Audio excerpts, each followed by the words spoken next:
Hello and welcome to yet another community service. This is part 2 of our 10 or 11 part game, an Onyx Path premiere game of the brand new Trinity Continuum Aberrant 2.0 rule system.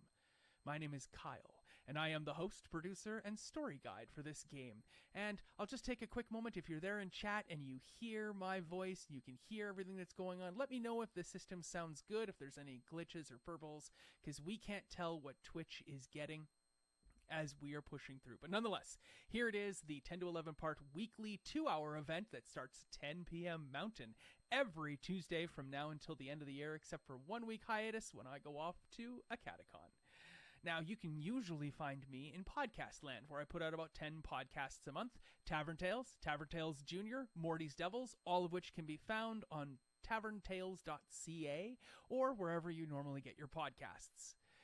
We are super excited to have people in chat tonight. So if you are there, let me know and offer me some help, because at the end of the last game, a huge 10-lane accident had just occurred on the LA highway. I believe it's the 415 or 416, just heading out of Bel Air. And that while we do know that a Prius has been clipped and a container truck is involved, what other vehicles are in this accident on both sides of the highway? So throw some vehicles and some descriptions of some carnage up in chat for me, and I will use them in game here, and I'll be asking for more from you during the show. And now for some news from our sponsors. The Kickstarter Scotland's Creature Collection 5e is active at Kickstarter.com. Handiwork Games and Onyx Path are bringing the best adversaries from the history of the Creature Collection to 5th edition. Scotland's Creature Collection 5e is a full-color, one creature per page hardcover bestiary for the world's favorite role-playing game. And also, Deviant, the Renegades Kickstarter, is also live at Kickstarter. In Deviant the Renegades, players take on the characters of the remade human beings who have been transformed into something else through the action of human actors. No millennia-old curse, moon spirit's favor, or supernatural watchtower change the remade into what they are.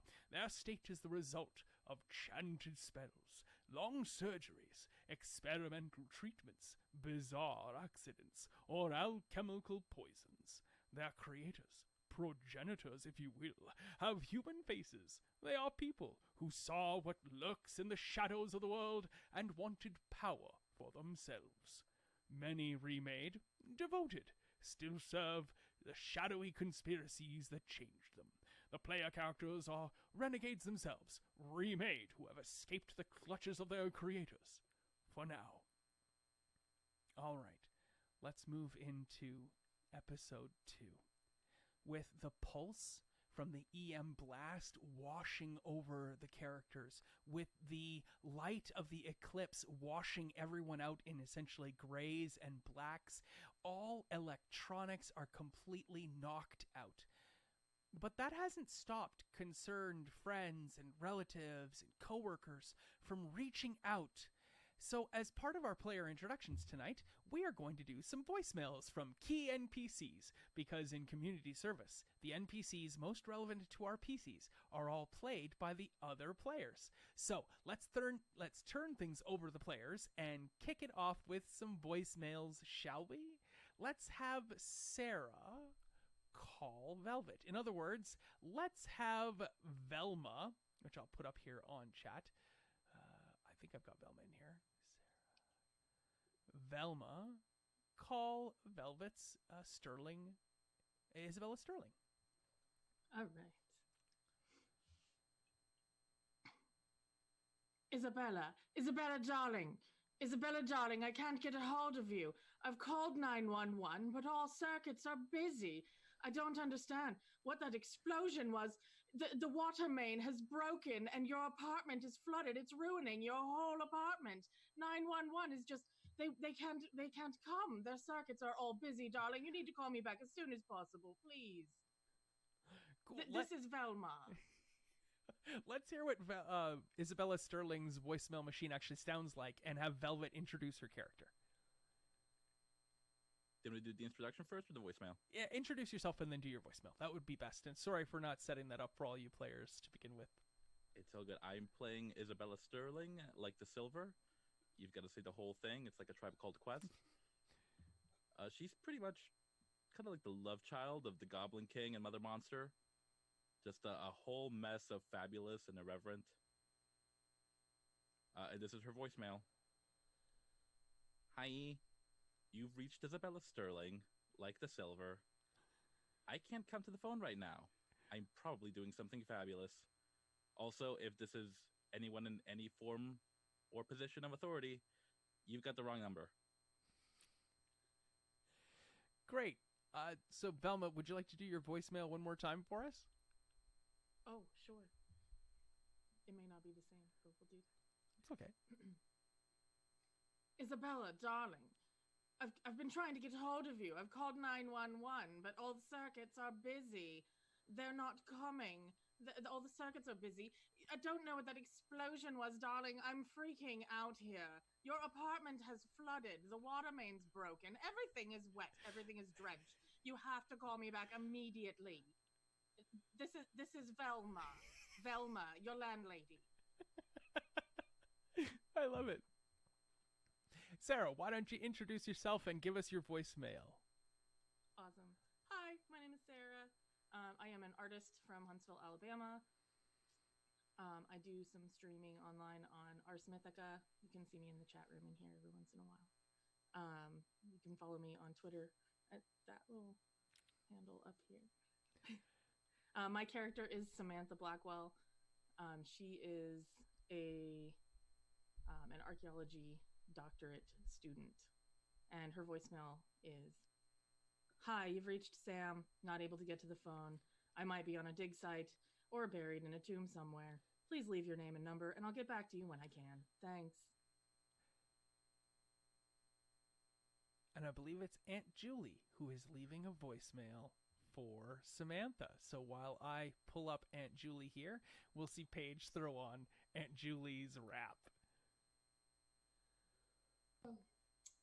Yes.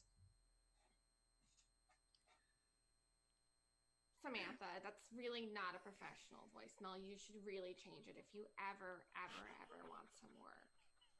I'm telling you because I love you. The other day when I had you over and my friend Chrissy was over, she said she left something here, like some type of tennis bracelet. So if you see it, laying around, maybe it fell in your bag, could you please let me know as soon as possible? She's really freaking out. And also, did you read that email I sent you? It's about how to find a proper job post PhD. So, yeah, call me back when you get this, please. Love you, dear. Kisses, kisses.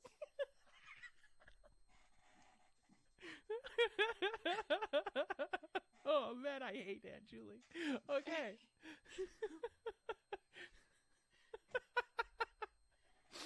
Oh, man. Oh, okay, Paige, why don't you introduce yourself to everyone, and we'll do Jess's voicemail.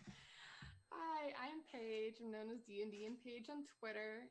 You can find me on Scraticus on Mondays and here for the second time on Tuesdays, as you already know because you see me here. And I'm really excited. I play Jess. She is a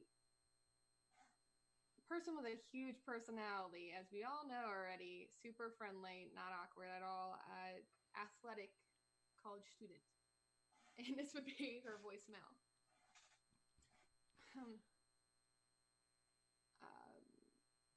Yeah, this is Jess. Just leave me a voicemail. Mom, Dad, I'll call you back when I get this. Yeah, after the beep. Leave it. And I believe we're getting a message left for Jess from Fred the coach. Is that right? Did I get that right, Nat? And it's Fred the coach, right, Nat? Yeah, it's Fred. Jess, practice is probably canceled. I don't know what the hell is going on out here. I'm a little bit concerned. Okay? All right. I hope you're okay. Just give me a call. I'm really concerned. I can't reach anybody, and I'm here at the field. It's just chaos. It's just nonsense chaos right now. So just check in. I want to check in by like 2,200 hours, please. Give me it. Otherwise, I'm gonna assume you're dead. Okay? Military time. Oh, does he forget to hang up and then there's like 30 seconds long of extra sound? It's just like a lawnmower going on in the background. Oh, I love it. Perfect. Okay, so why don't you introduce yourself, Natasha, and tell us about Ash. Hi, I'm Nat. You may know me as Ashes for Foxes Online. I am a host of Meta Machina podcast, and you can find me on Twitter, posting really stupid memes most of the time. Ash is the punk outside of the Circle K, smoking constantly. Probably gonna give you the side eye. That's all you need to know. Does Ash have a bunch of piercings and whatnot? Yes, more than I do. I only have the one. So, yeah. I mean, just places you don't even want to know are pierced. I love it. And does Ash happen to also have like tattoos or any scarification or anything like that? Lots and lots of tattoos, but most especially proud of the SpongeBob and the Ren and Stimpy. That one might get covered up considering the creator is a dick. Fair. Okay, so let's hear Ash's voicemail. Did we miss that already?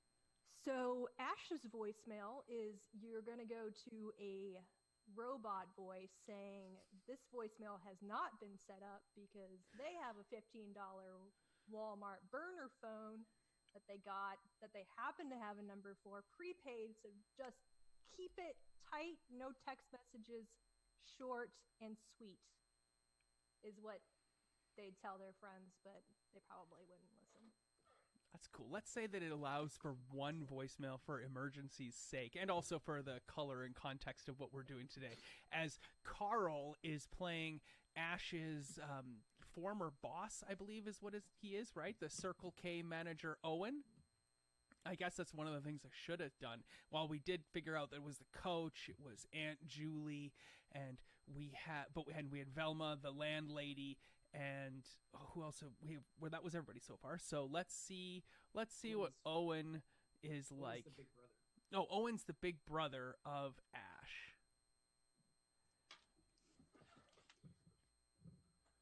Oh my God, that was Ash, are you there?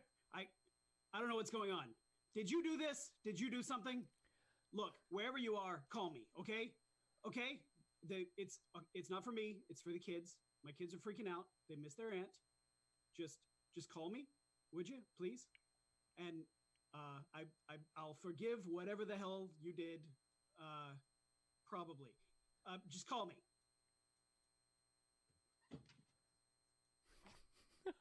Love it. Oh my goodness. I love it. Was that a full blazer and a sweat and a scarf? Yes. I love But it. to be clear to chat, I believe that's my brother. My brother and I have kind of a strained relationship. Yes, it definitely sounded like that, didn't it? So let's now turn from Carl's Owen character into Leo, and he can introduce himself. Hello. My name is Carl Jordan. You can find me on Twitter as RPG Carl. My primary game, a bi-weekly D&D home game, has just wrapped up. But you can find me here on Tuesday nights playing Aberrant, and starting in about 3 weeks, I'll be in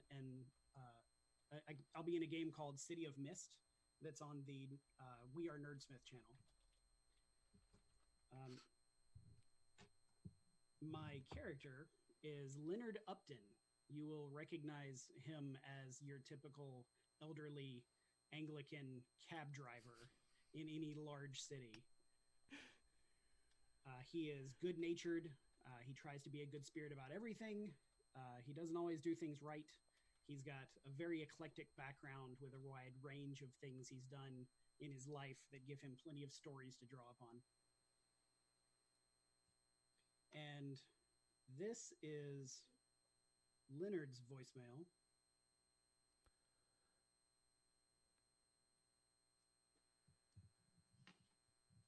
I'm sorry. This thing? Wait, I think I got it. Yeah, look, it's working, right? Is unavailable. Please leave your message after the tone. And we have Jackson leaving a voicemail for Leo. Who is Jackson? And let's hear what this voicemail sounds like. Hey, Leo. It's Jackson, your boss. I don't know if you forgot you had a gig today. Listen, I can't get a hold of you. I can't get a hold of anybody. Someone's telling me there's a goddamn explosion out there. I'm stuck in the office, can't get out. Just...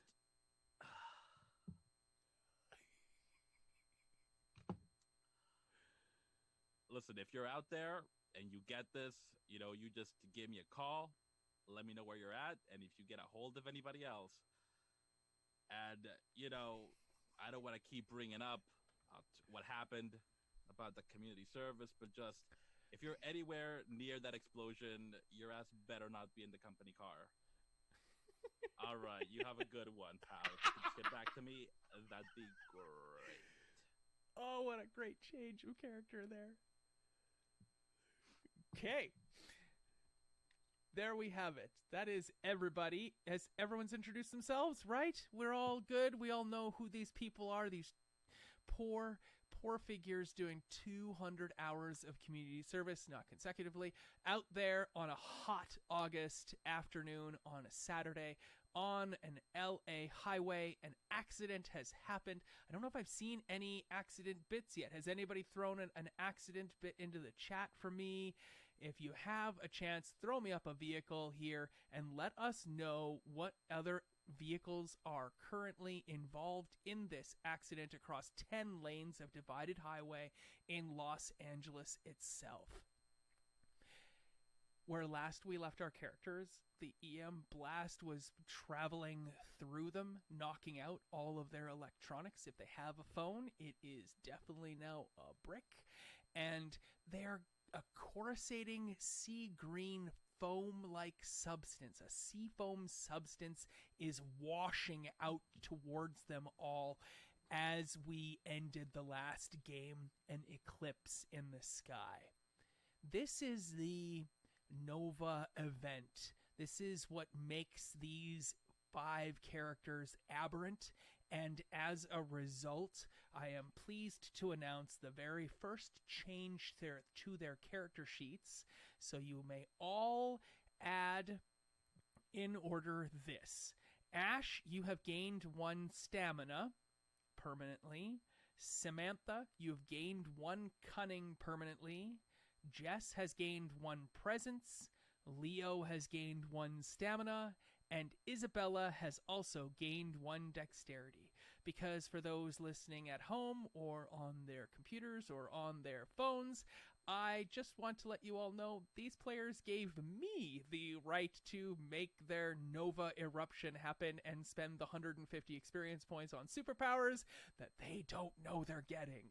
So now that the eruption has happened, we can see that there is a Tesla filled with sleeping dude bros who are all definitely still asleep, has gone roof into the back of a semi-truck that has flipped, and it is now on its side. It's destroyed as well. Goodbye to the Tesla. It is leaking some sort of fluid, but it is not gasoline because that would make 0 sense. I have been told from O'Roulahan that there is a pale blue Pinto hatchback with a grandma drinking brown derby. I have no idea.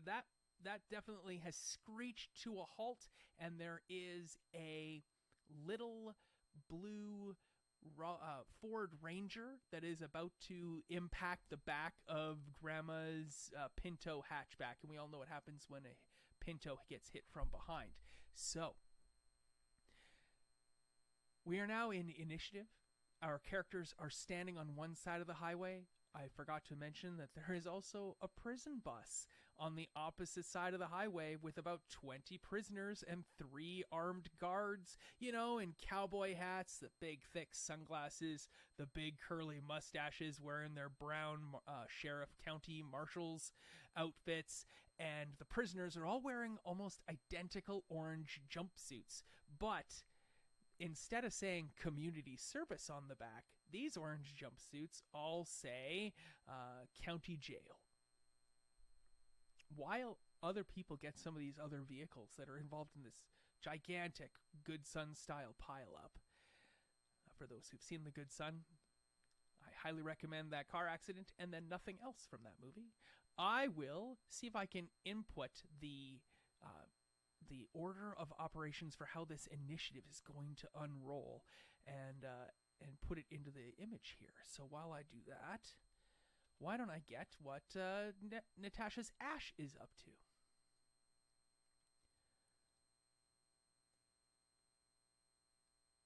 Well, I was just kind of like smoking my cigarette under the overpass just as everything went down. And my immediate concern is to get far away from the highway. So I'm backing up. Up that grade. If that makes sense. Okay, you're heading up the grave away from the accident. You're pretty protected with the short bus right where it is. Yeah, So I'm still putting some distance between me and the highway and that bus because stuff is going down. That's all. I mean, back it up. Like, I love it. Absolutely. Back up the embankment. It's a bunch of trash you're leaving by its side. What is Leo up to, Carl?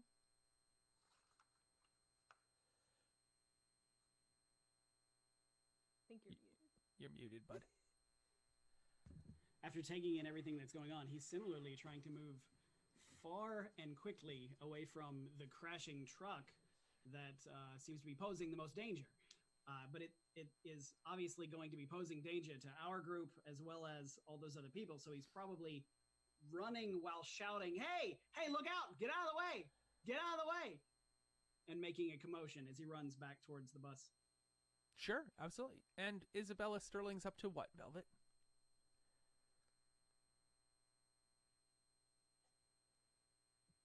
She's probably gonna, just gaze at the accident for a couple of seconds. That whole deer in the headlights when there's a train wreck type thing. And then she's probably gonna also back up because, somebody didn't just sink a battleship. They flipped the game board. Yep. Cool. How about Samantha, Sarah? So Samantha is picking up trash as she sees this chaos headed her way with that chem truck and the ooze that's barreling down the highway, and she just drops everything, turns and starts running towards the bus. Maybe if I can get in the bus, I can not get affected by this chemical stuff that's just flowing at me. So she's at the bus trying to knock open the door. Cool, great. Get inside. And Paige's Jess, what are you up to? If I see this ridiculousness coming at me, I'm just going to hightail it the other way using my mighty sprinting skills as a track and field athlete. So I believe Ash starts out in front of you, and then you quickly pass Ash. But great. No matter what, this green seafoam type substance is going to hit you, all of you, as you're running one way or the other. Unless you do something to stop that from happening. In the new story guide system, my understanding from reading the rules, and I haven't had too much time with them, so if there are people who are developers and writers of the books, and I've gotten the rules wrong, hit me up in Discord later and let me know just how bad I've been. But my understanding is this. it's different from a lot of other systems. I present this scenario to the players. It is their perspective as players to either accept it or do it or do nothing or choose. But when they make a choice as to do something, they're going to tell me what dice pool they want to roll. They're going to say, you know what, I want to make some sort of intelligence and drive check to climb onto the hood of the side of the vehicle and climb on top of it. However they wish to get out of the way of this sea green foam that is churning across the highway towards them, they will make that determination. And I will not make the decision as to what dice they're going to roll. They're going to roll it. I get to come up with the complications that potentially come from the action that they're undertaking. So a complication could be that they might take some damage climbing onto the roof of the vehicle, or they might drop their bag, or they might drop their handy dandy stabby stick for picking up garbage as they climb to the roof. And they might be perfectly comfortable with accepting those complications. They might be perfectly accepting of whatever it is in this particular scenario, but there could be other ones that pose greater setbacks. And what happens is they roll their dice, and if they get at least one success, then they are successful. And by being successful, they're allowed to implement something called enhancements, which could be that they have special things on their character sheets, like they have a scale above and beyond, or they've got mega dexterity, or they have some sort of ability that allows them to have an enhancement that allows them to then add additional successes to the successes that they've got. And as well, if they got more than one success, they can start buying off these complications that I've put upon them. So if there's a complication of maybe dropping the pick, but they got the 2 successes, well, I guess the complication they want to keep the pick, they can spend one of their successes for that. So it becomes more of me telling them what the possible complications are, and then them telling me the story of what they choose to do from the action that they undertook. I have one last bit on that. And that is, there are also stunts. So you can also use your extra successes that you got from either rolling dice or from enhancements to pay for stunts that you would like to do that are above and beyond. Like, you could use the extra 2 successes to buy a stunt to lend aid to somebody else who may be also doing the same action as you, throwing out a hand and raising them up. So stunts are often something that is already available to you on your character sheet. It's an edge or something that you have. And last but not least, when your character fails the check and gets 0 successes because the dice are not happy with you, or you chose a pool that you don't have a ton of dice in and they didn't all roll successes. Well, what happens then is that while your character doesn't succeed at what you do, you can see I've got a little momentum track here, and there's a little red die on it because last session we already earned one. Anytime someone fails a check, they earn a die on the momentum track. And that momentum allows other player characters. It's a pooled resource for everyone. And that die on the momentum track can be spent for special tricks and abilities that each character has on their character sheet.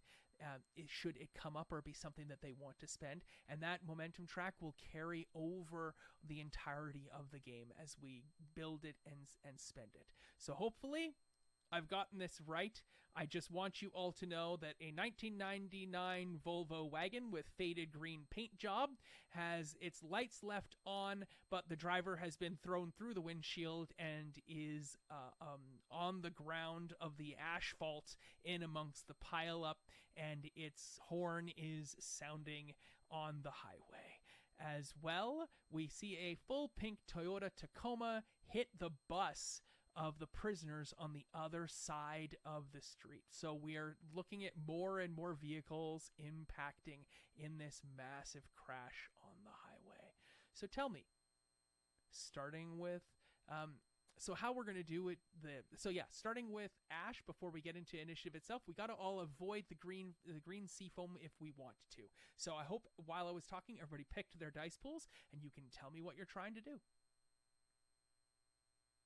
Last time I was really stoned, I watched Prometheus, and I learned that you're supposed to run to the side, not towards the thing that's coming at you.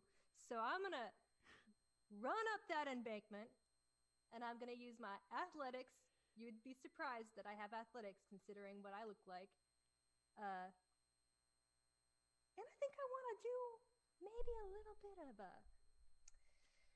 just some pure might to get myself up towards that pillar holding the overpass.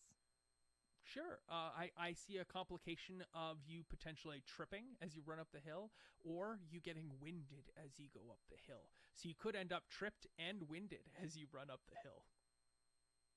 I'm rolling. Go for it.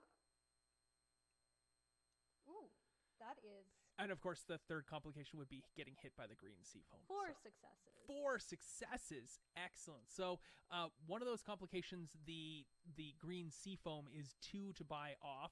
You have 1 success. You have 3 additional. Would you like to buy off the green sea foam and trip, or buy off the green sea foam and be winded? Winded. Okay, you are winded, and you suffer a setback on a future check. There we go. Leo, how is Leo getting out of the way? What's his dice pool? I really like your suggestion that you may not have made consciously, and that's that he's going to use his understanding of vehicles to try to get on top of the bus as quickly as he can. And I was seeing that as sort of a dexterity and pilot. Wow, dexterity and pilot. Cool. Okay. Yeah, I love it. Of course, the complication is the green sea foam. So that's two successes will buy off the green sea foam if you manage to get that. Then as well, I see a complication of you falling off the vehicle and becoming winded, or you lose your items to the ground as you climb the vehicle. So go for it.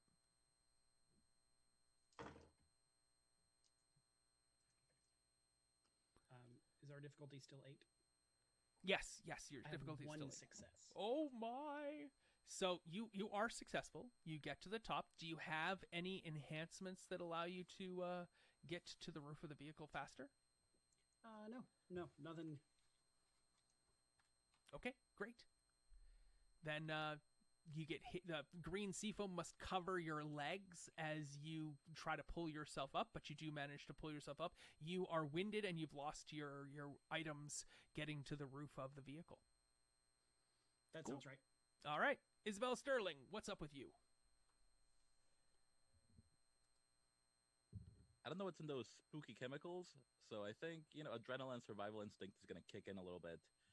And I think I'm going to go, if I'm allowed to use my dex and athletics, the latter of which I have a specialization as a ballerina, to start doing little those deer prancing jumps until I can get onto the railing and just balance myself on there. Oh, I like the color of that. Yeah, I think your complications will 2 successes, getting hit by the green sea foam, another complication of dropping your things, and of course potentially spraining an ankle.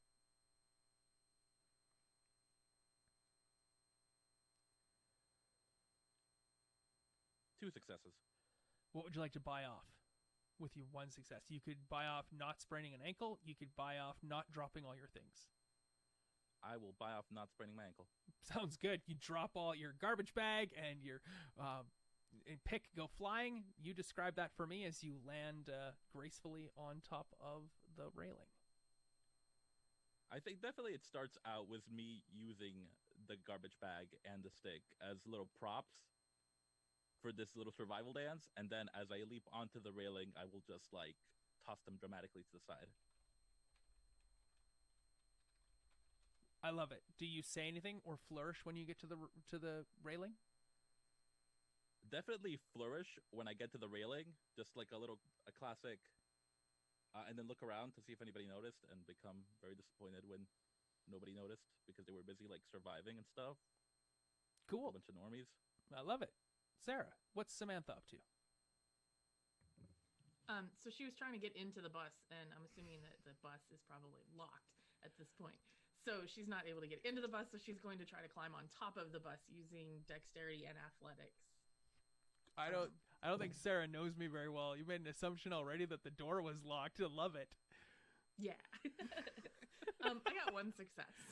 Wow, I think the green seafoam hits you pretty virulently because you're closest to it.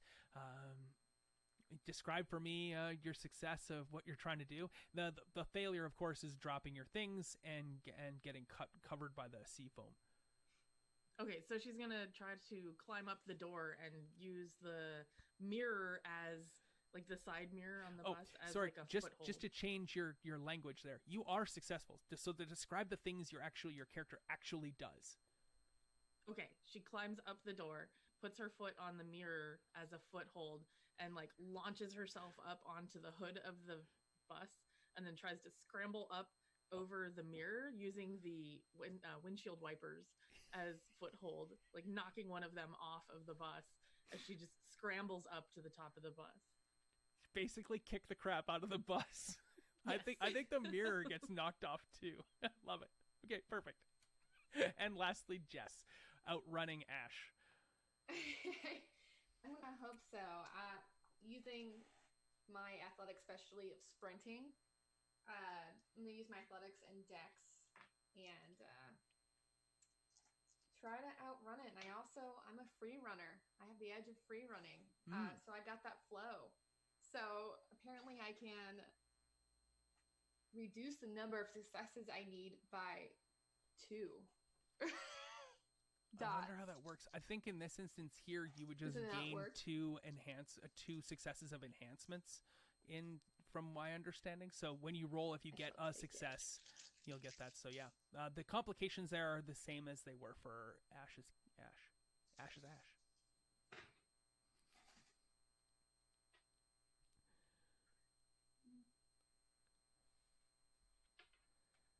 I got 3 successes. Oh wow, awesome. So what do you choose to buy off? It's 2 successes. So 1 success is you immediately get you succeed. You have 2 additional successes to buy things off. You could buy off getting hit by the green seafoam, you could buy off getting winded, and you can buy off getting tripped. But you can't buy off all of those things. So what would you like to buy off? I would like to buy off tripping and getting hit. I'd rather get winded.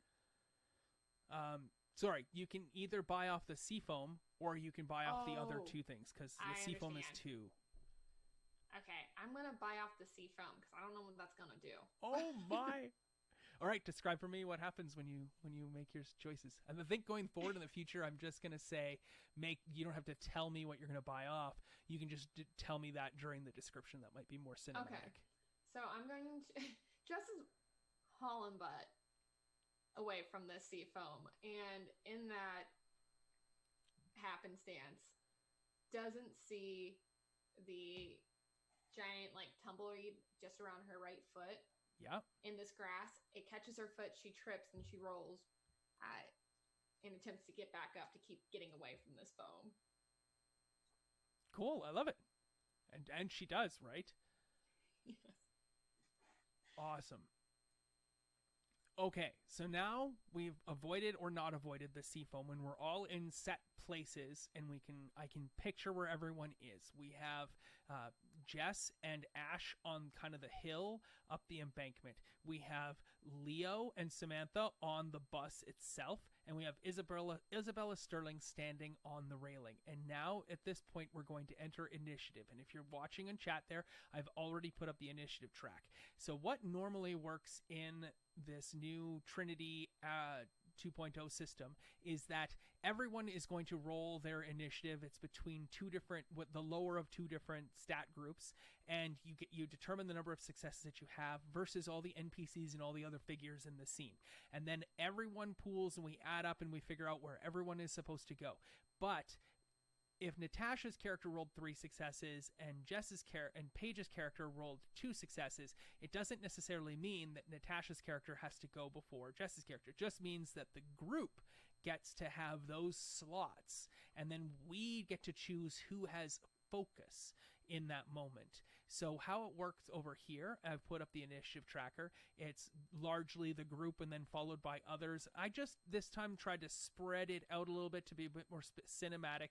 And also, we're going to roll these initiatives ahead of time in the future so that I can put this up. It'll be easy for everyone to relate and see and connect to, and we can go forward from here. So the first in this is the group. And the reason why I'm calling this a big combat, a big initiative, is because a whole bunch of things are about to happen that all of you can now see from your various vantage points. Looks like the prisoners are about to overcome the prison guards. You can see that. That is very apparent to you. There are critically injured people that are about to potentially get hit if more vehicles come down the highway and enter into this fracas, this giant melee of vehicles that are still coming in. And Twitch chat, if you still want to throw out more vehicles, I would love to see it. I see that there is a 70s era Moscovich 412. Is that a car or a motorcycle? Either way, that's coming down the road and it's about to get involved in this car accident. You can see the granny. She's moving but faintly, and the individual who went through the windshield and is now laying in red on the asphalt on the highway, that person's moving weakly as well. So there are people to save, and there are things to get out of the way now that this sea foam has washed across the highway itself, and some of you have been hit and others have not. It doesn't seem to have done anything except for maybe make your jumpsuit wet is all you can really tell at the moment. It doesn't really feel like anything other than a cold, frothy, milky sort of liquid. So here's the situation. You all will have to have an action. All 5 of you will have to have an action in every order. The highway will have an action itself as cars come in and things happen in the accident. The prisoners will have their own actions as they do things with the guards, and the guards, of course, will have an action around as well. So let's kick things off. Begin.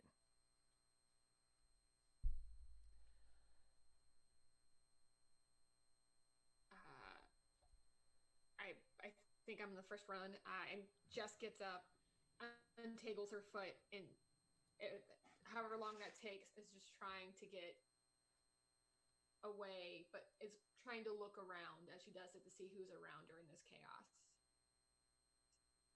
Sure. Is there a check or a test you'd like to make?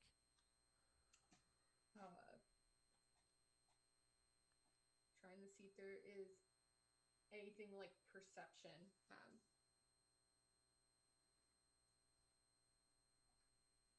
But no, not off the top of her head. She's just looking around, trying to see if there's like who's nearby. Okay, so just to be clear, the order is something you all discuss. You as a group, when it is the group's turn, it is your choice as a group to determine who has the focus, because you are the ones who get to make the decision as to how the focus works. I'm cool with Paige saying Jess goes first because you're not really a group yet. My so bad. I thought you me and all, No, it's good. It's good. you all will pick who gets to go and who has which turn. And you can say, I want to go last. There's a thing I want to do at the end of the round to kickstart, help for the next round, things like that. And feel free to make it a universal group chat between the 5 of you. It's a little harder when we're not all sitting at a table and we can only really talk one at a time. But I turn it over to you to all describe for me what you'd like to do and negotiate with each other how you'd like to resolve it. And so Jess looks around, and you can all gladly make a very simple perception-related check without having to have any complications or having any stunts or anything like that get involved. I will offer one caveat as the story guide. It is far easier to gain superhero powers when you do heroic things. So it'll be harder for me to give you superpowers if you're not doing heroic things, but that's my problem, not yours. Super fair. Does Jess see someone? I'm assuming that everyone's okay since I already jump the gun on this one. Who does Jesse that's closest to her in this chaos of cars and such? I think it's me. How are you doing, Ash? What the hell's going on right now, man? Okay. All right. Okay. We're gonna they're over there on the bus? Oh. Oh god. Are you right. Hey, are you guys okay? I'm drenched. That crap hit me. It's fine. It's fine. Cool. Maybe just stay there. I don't know. I hope this stuff isn't flammable. God. Is it? It was a really good hustle, Pops. 10 out of 10. Did she say flammable? Are you okay? Are you gonna have a heart attack or something? Because like, I don't think I know CPR. It was just a lot steeper of a bus than it looked. Okay.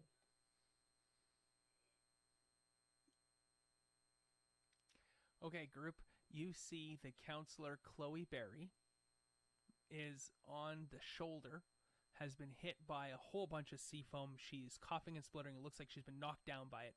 And one of the vehicles is about to get hit by another vehicle. In fact, it is a brand new black Honda CRV filled with cardboard cutouts of William Shatner so that the driver can use the carpool lane. Thank you for that, Theodwin 31. That vehicle has already been involved in the accident, and it is about to be hit and pushed over and roll over onto Chloe Berry. That is what the highway is about to do. Oh man, where is she at in relation to the bus? Right next to the bus. Okay, I'll leap off of the bus and grab her and drag her out of the way. Cool. Is everyone fine with giving Samantha the focus? Heck yeah. Sounds I'm like great. rooting for you, dude. Go Okay. ahead. Then we'll give Samantha the first focus from this particular round. In the future, I'll try to give more time for character interactions. I knew we were going to start with a giant schlemazel of a car accident. Okay, for it. so Samantha jumps off of the bus, grabs a hold of Chloe Berry, and just starts dragging her out of the way. Do I need to roll? Oh, yes. All right, so that should probably be like dexterity and athletics to get down and grab her. Sure, yeah. You want to make a dexterity athletics check because you want to get there faster than And without the other hurting vehicle. myself, yeah. You want to use finesse in order to do that. So you use your finesse physical attribute to do that. Great. You can, before you roll, seeing that you already have, As the dice clatter. the complications are that the vehicle's going to potentially hit you or as well, or just hit you, or that you could or that you will not be fully successful in getting her out of the way, Chloe Berry. Okay.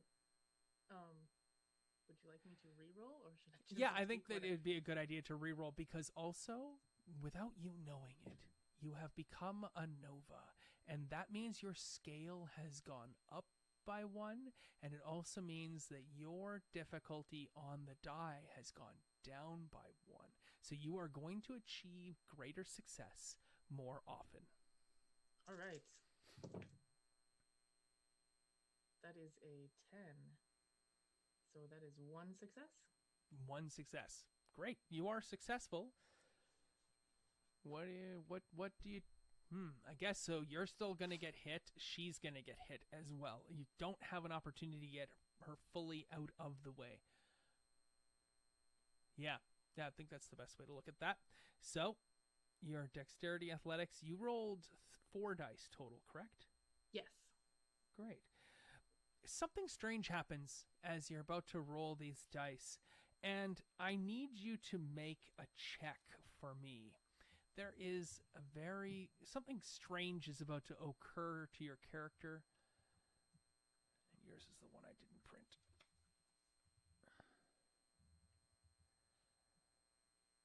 And I need you to roll 6 dice and tell me how many successes you get. Oh, nice. None. Wow. Okay, then all of those things happen.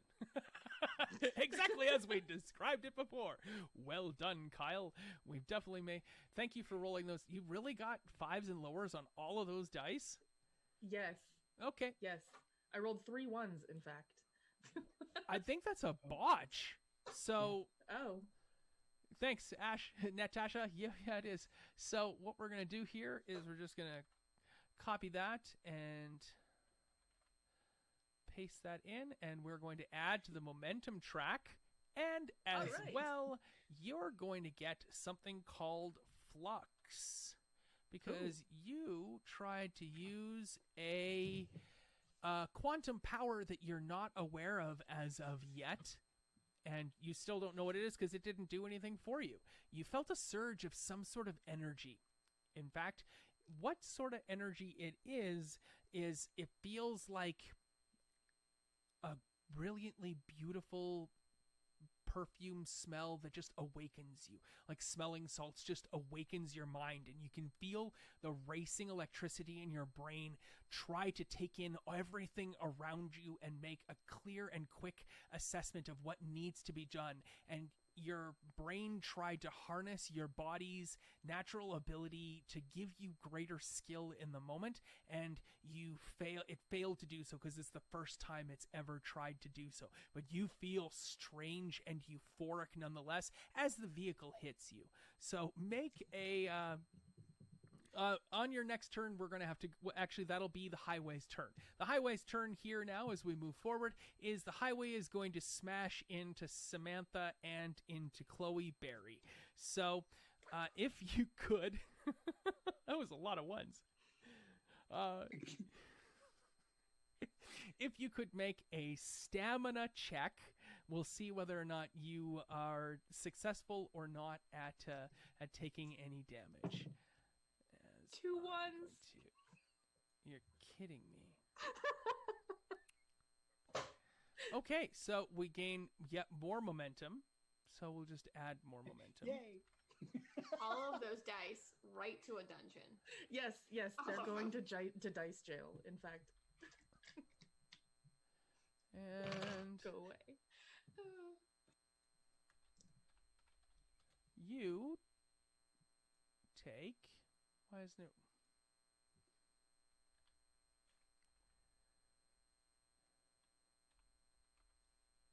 Usually when you just type die roller 3d10 into Google these days, and it now rolls that, but it didn't do that for me. So let's just do this. Oh my god, you take 3 points of damage when the vehicle hits you. Yep, that's what I'm going to go with for now, because I don't know the rules well enough to know how to describe for you all of the potential horror that is coming down onto you. As the highway smashes into Samantha and into Chloe Berry. And so if you've got your boxes there, I believe you've taken 3 points of damage. That is terrible. Yeah, that puts me in maimed. Yep. Sounds good. Can you describe for me then what that looks like, Sarah? So Sam jumps down and tries to grab Chloe Berry and is pulling her as this like car comes barreling in and slams into her, like sending her flying up onto the side of the hill. Like her limbs are just splayed in all different directions. She's like, her legs underneath her back. Her hat is like somewhere over there in the ditch. Wow. I love it. And I love that you threw the hat away. If I had any sort of thing I could give you, I would do so. Yeah. All right. That was the highway's turn. We're back to the group.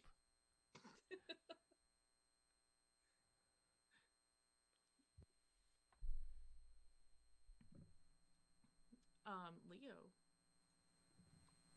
What is Leo doing? Well, we have everybody can make a choice, so you can all chat to see who takes focus at this point. He's the closest. I'm happy for him to go. Okay, so I just watch her jump off of the bus and try to run to rescue someone, and now she's sprawled out on a hill.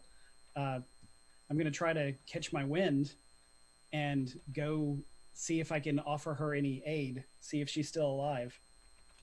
So I'm climbing off the bus and trying to run through the foam to where she is sprawled out unconscious or maimed or whatever. Cool. What test pool would you like to make? Oh, this sounds maybe to sludge through the sludge of the foam. Like maybe it's an athletics and stamina, perhaps. Well, I don't Since think he's she's already winded. too far away. If you would like your principal die check to be the healing, or you can split your dice pool and do 2 actions if you'd like. But I think she's not that far away if you want to dash over and do healing. Or maybe she is too far away. Yes, Samantha has been clipped and she's just thrown further away than you expected. So yeah, you're going to have to make your sludging, running trudge to get to her, hopefully in time to save her life. Yeah. Okay. Do that. You like it? Leo. All right. So he is going to run athletics, which he is terrible at. Cool. I won't And even tell you what stamina. the complications are. Oh, okay. Yeah, I love this. Is his difficulty still an 8? No, well, not anymore, but if you rolled any 7s, that's fine. Okay. Tell me, what'd you get? 1 success. Then 1 success is enough for you to be successful, but not to buy off any of the complications, because you don't get there in time. But, Ash, Jess, both of you standing on the hill, see light suddenly come out of Leo's eyes. Not just like electricity sparks out of Leo's eyes as he's trudging. He's trying to get around the vehicle to get where he needs to go, and he's not quite there. You can see, what's your character's emotional feeling as you don't quite get there in time because you get caught up by something else to avoid combat, to avoid damage from another vehicle? What is the look on Leo's face? Determination. So you see this determination flare from his eyes, and lightning shoots from his eyes, and shoots from his outstretched hand. Leo doesn't seem to see it, but the rest of you all see lightning reach from Leo and hit Samantha. What? But it's healing lightning as it suddenly starts to heal. So what I need you to do is you're going to roll a bunch of dice here. I'm just going to flip to the right character sheet. Where's Leo? There we go. I need you to roll 6 dice for me, please, and tell me how many successes you get. I hope your dice are better than mine. I'm going to stop rolling those.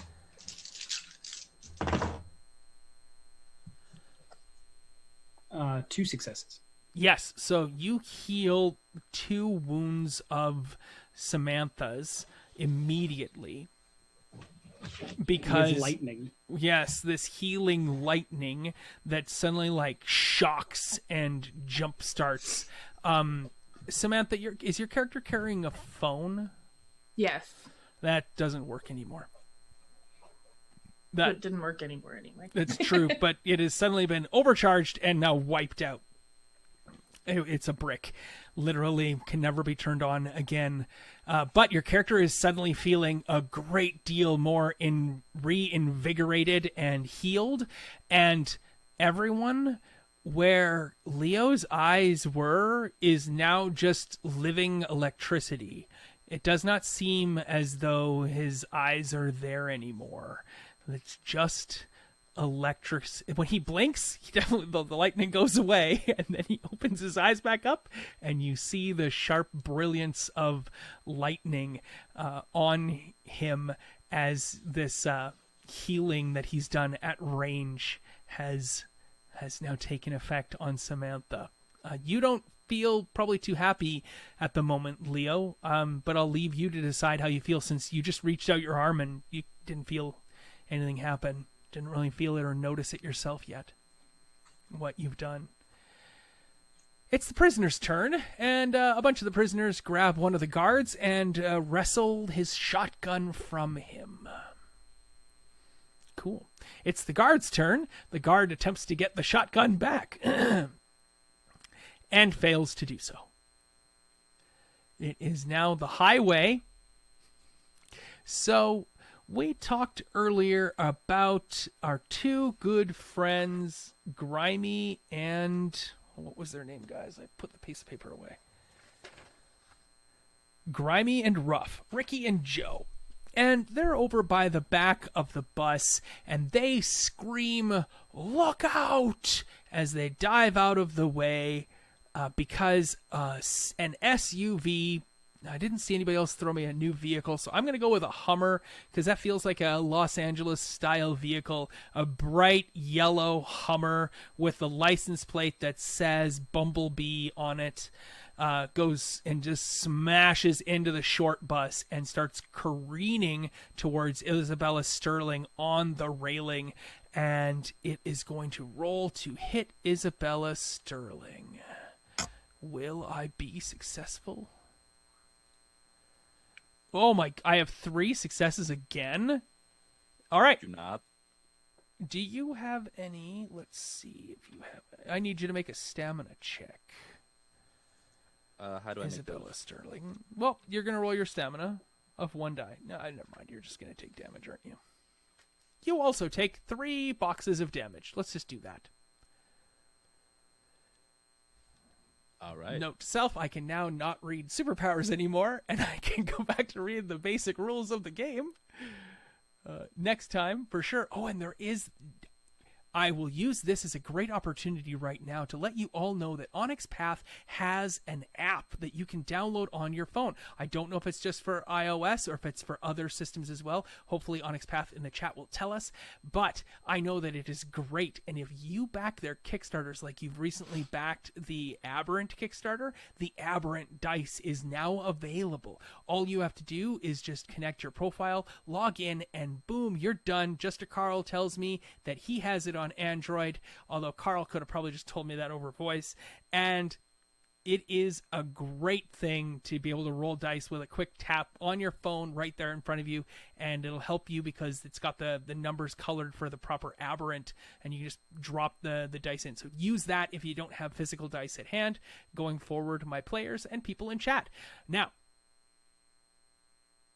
you've taken 3 points of damage, Isabella Sterling. What would you like to do, group?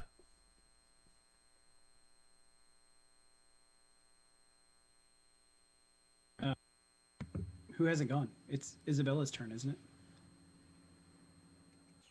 Yep, I think But so. I think I don't pretty think Jess has sprawled gone. out. Jess hasn't gone either. I haven't gone either. And but Ash. So yeah, there's lots of people left. Oh, I thought they went first. Jess just kind of initiated the conversation to start the whole thing. Oh, Gotcha. Shake your phone to roll it too if you want, folks. Just waffled. okay. Does anyone want to go first? No, picking Jess. Yeah. All right. Seeing this, I see Isabella Sterling, like the silver, get hit, right? Damaged. I'm going to run over seeing this and try to like drag him out of it, basically, out of harm's way. So I guess first step, make it to them and use my sprinting to do so. And I have a lot of dice for that. Sorry, so where are you going exactly? Towards Isabella. Okay, perfect. Yes. And what are you going to do when you get to Isabella? What's is your goal just to run over and stand beside her? Drag her out if possible. Love it. Okay, great.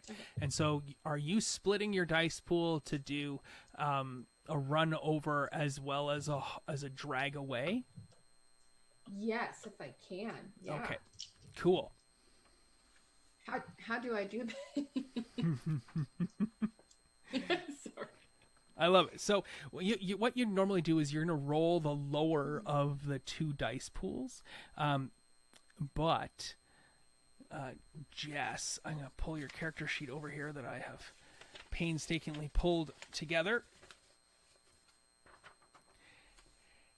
And you're going to get to... wish I had the aberrant rules sitting in front of me.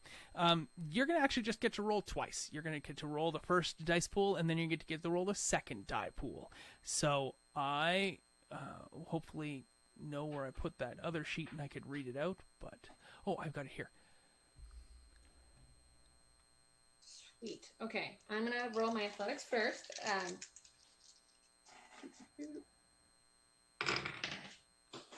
Ignore that one. And I'm looking for a spicy 6, correct?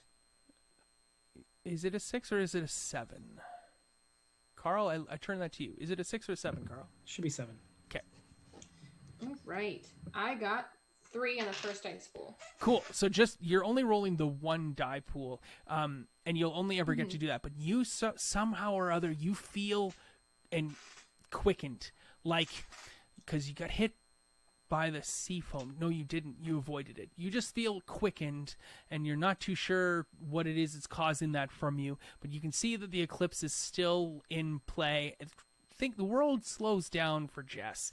And what happens is that when you try to do more than one thing, you get extra enhancements if you are successful in doing that. So how many successes did you get on your die roll?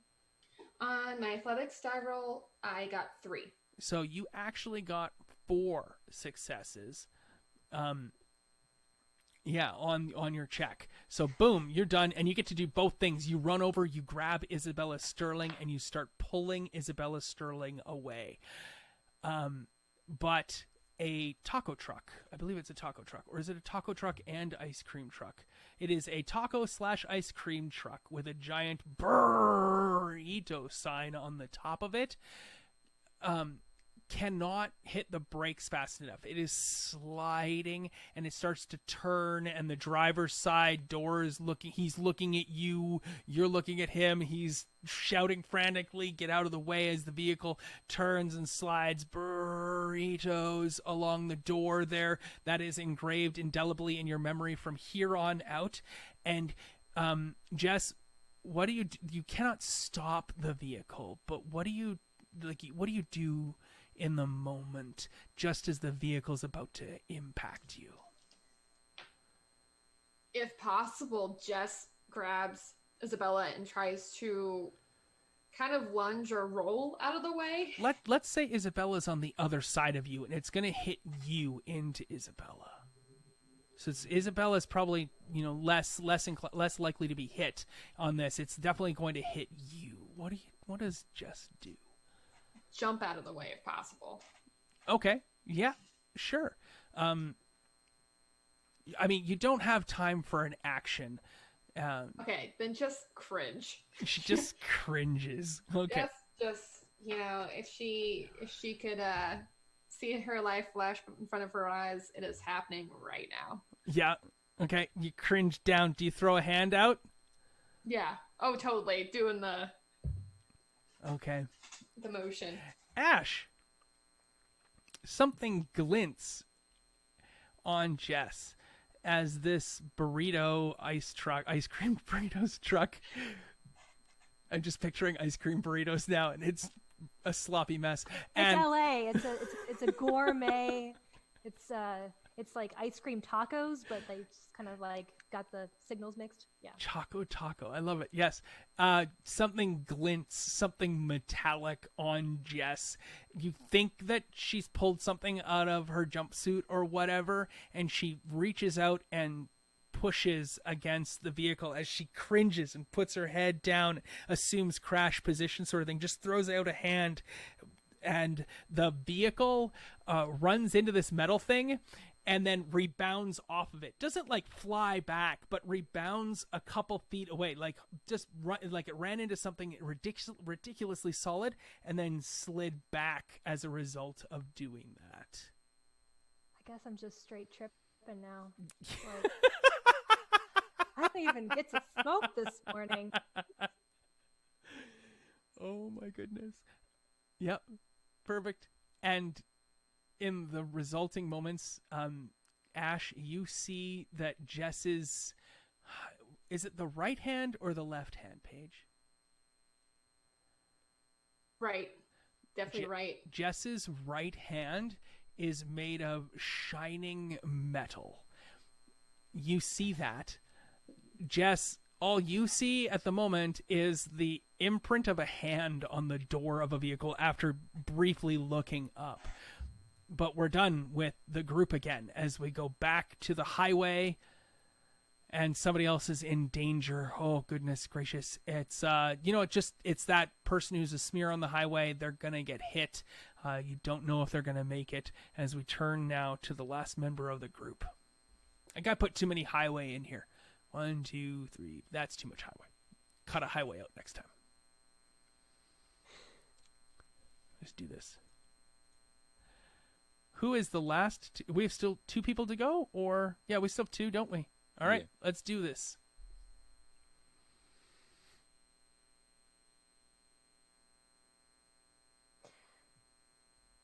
I mean, I think I'm laid out from that hit, so it might be Ash.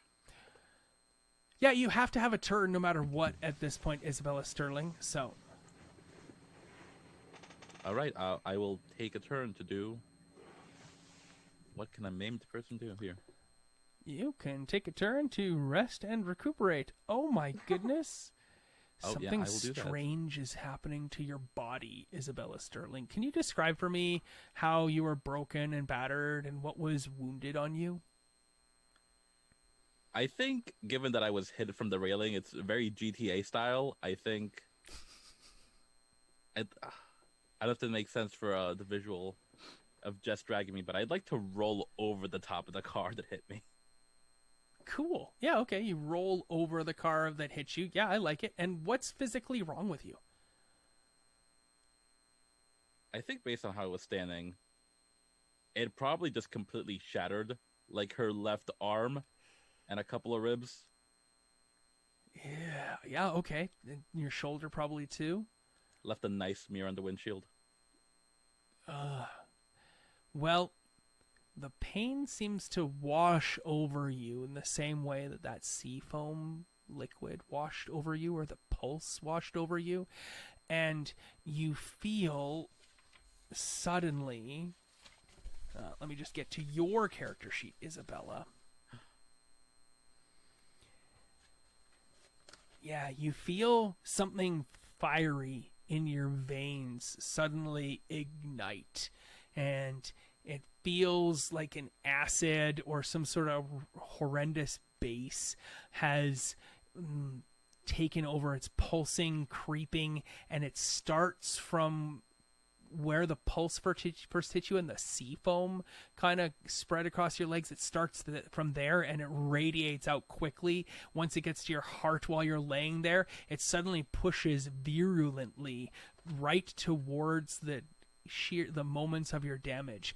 And while we are only in the eruption phase, when your Nova powers first ignite, they ignite with like huge ferocity. Like Leo's ability to heal is much greater and much more capable than it probably is once his powers settle down to their normal level.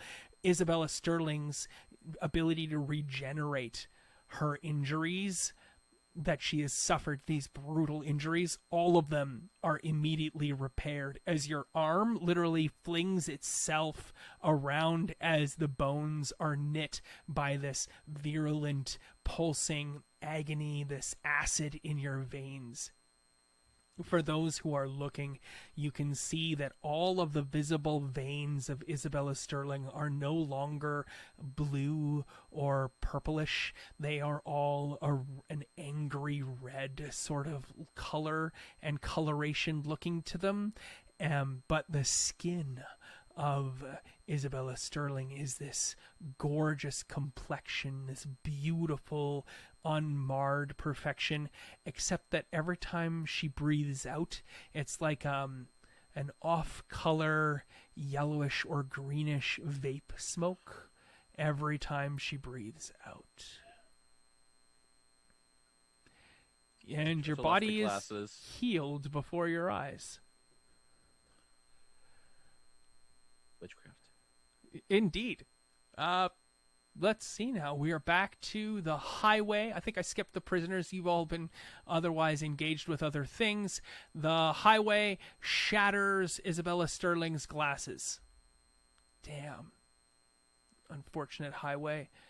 As we move now to the group and we get to our last player.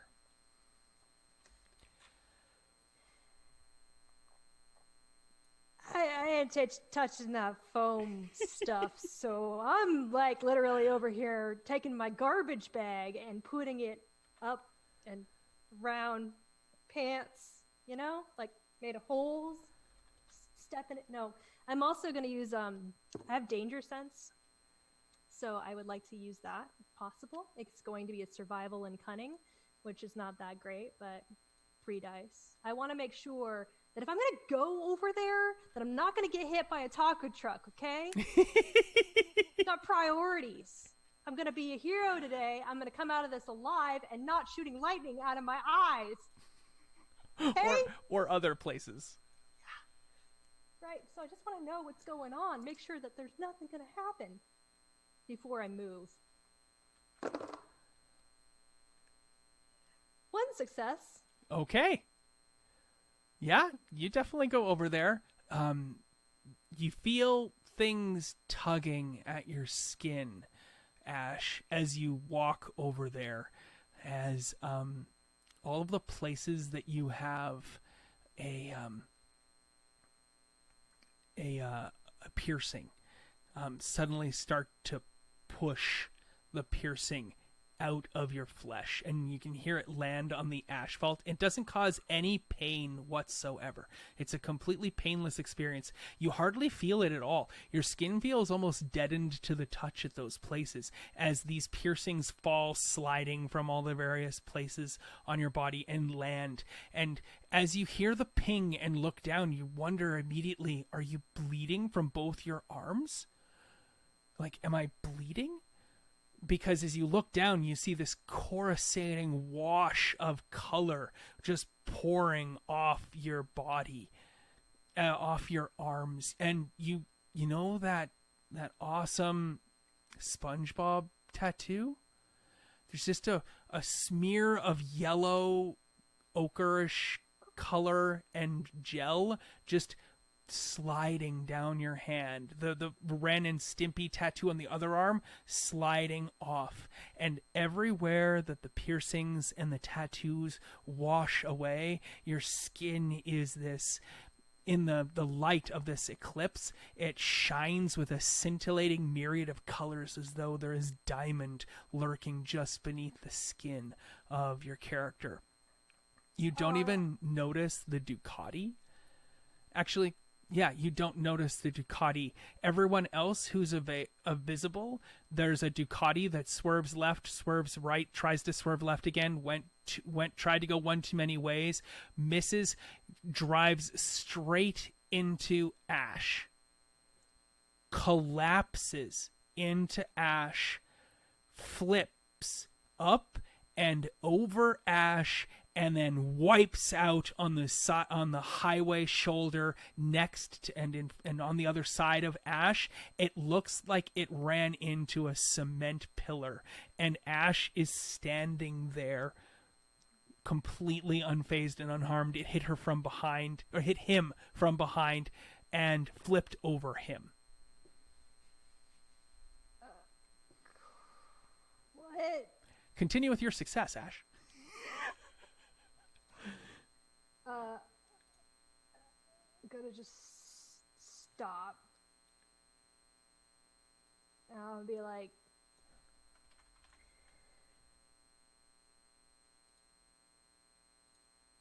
I'm gonna be looking over at the prisoners. I just want to make sure that they didn't turn into giant people. But I just want to make sure that there's no. I just really, yeah. I'm just trying to pay attention here. Like, what's going on? There's smoke coming off of one of the prisoners. You can see they're just standing there, smoke pooling off of this prisoner. They've got one of the guards with in both their fists, their leather, their brown warden sheriff's jacket there in their hands, and picked him up off the ground, shaking him. You can see smoke pouring off of this prisoner. We gotta get out of here. Is everybody okay? Isabella, I'm going to Isabella. She's on the ground, right? Isabella's on the ground. You look at Isabella and she looks perfectly fine, healthy, complete, in good shape. Guys, we gotta get out of here. Stuff's going wrong. It's going wrong. I love it.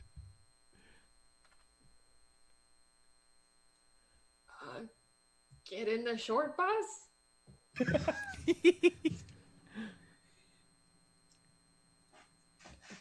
What the hell just happened? I think I just saw my whole life flash before my eyes. And it was a solid 8. Finish running up to you. Are you okay? Are you okay? Whoa, don't touch me. Don't touch me. You get away from me. What's wrong? Whoa, no. Don't touch me.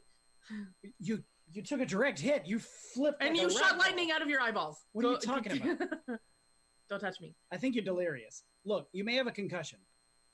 How do you feel? How many fingers am I holding up? 3. Okay. We need to get out of here. Where's Cherry Berry? Where's the lady? Chloe, Yeah, Chloe Berry. Where is she? looking around. Chloe Berry is laying on the grass in the little ditch that leads up to the shoulder there, not moving. But you okay though? You can move? I think so. I think so. I'm a little sore, but yeah, I can move. Okay, I'm gonna hustle over towards Chloe Berry. Okay. What's your intent here? To check her vitals, see if she's alive. Okay, yeah, sure. Okay, we're still in initiative.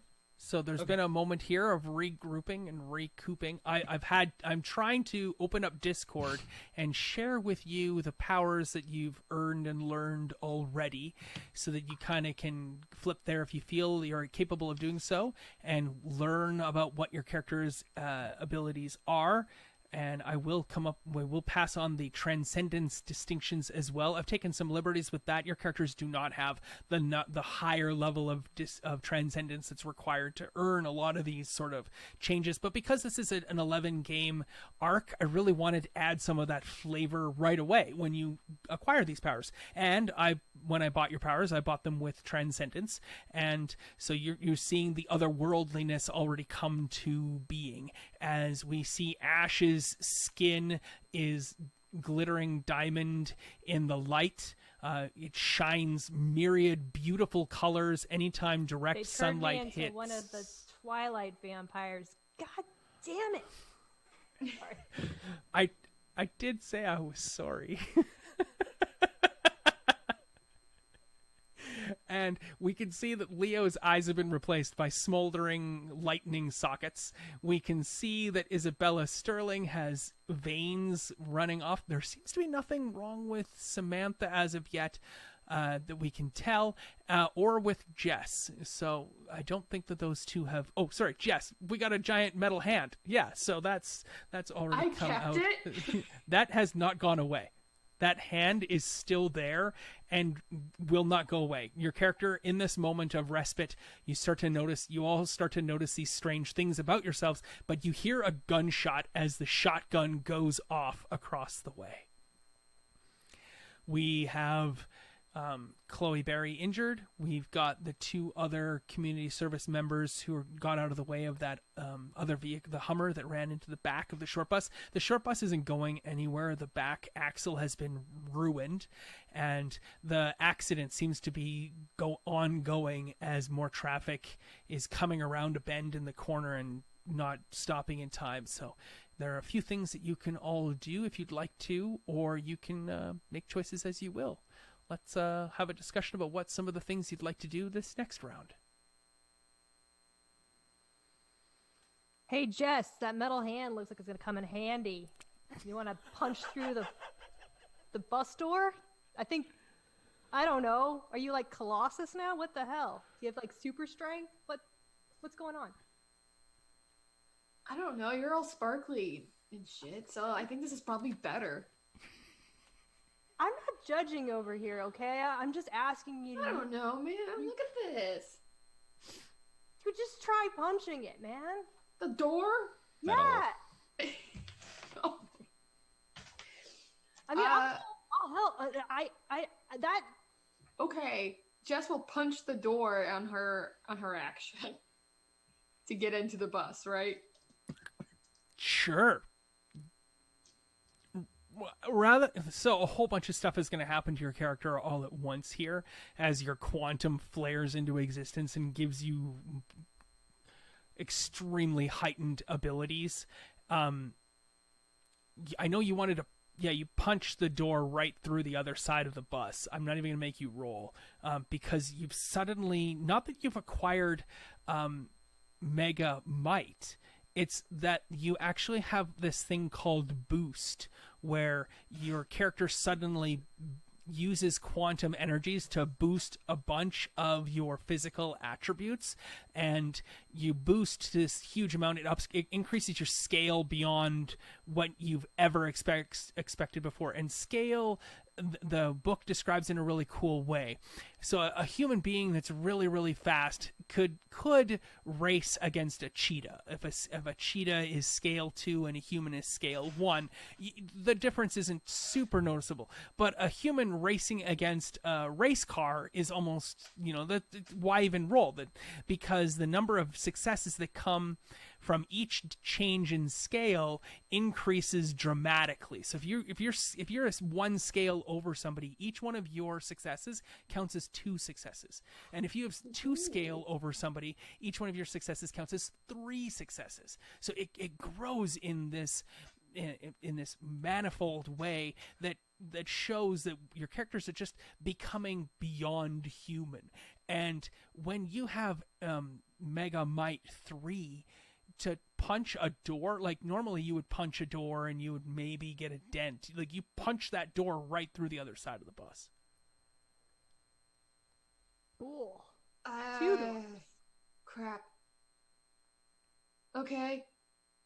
I think this was damaged by the foam. I don't know. I'm just gonna get inside. Do we leave? What do we do here? What the hell? There's that dude, a cab driver. I'm over in the ditch trying to pick up Mrs. Barry. Yeah, everybody get on the bus. It's a great idea. Good plan. Hey, can you move? Like full on Indiana Jones style, I'm going for my hat. I love it. Okay, Oh, good. Get to that in a moment as you go for your hat. Yeah,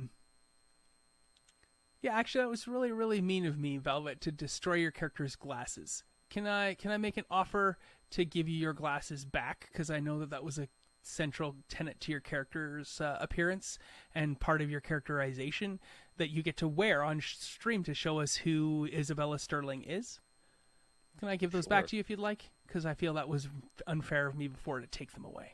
You should use momentum to find another pair of glasses, but they look exactly like the ones that you just lost.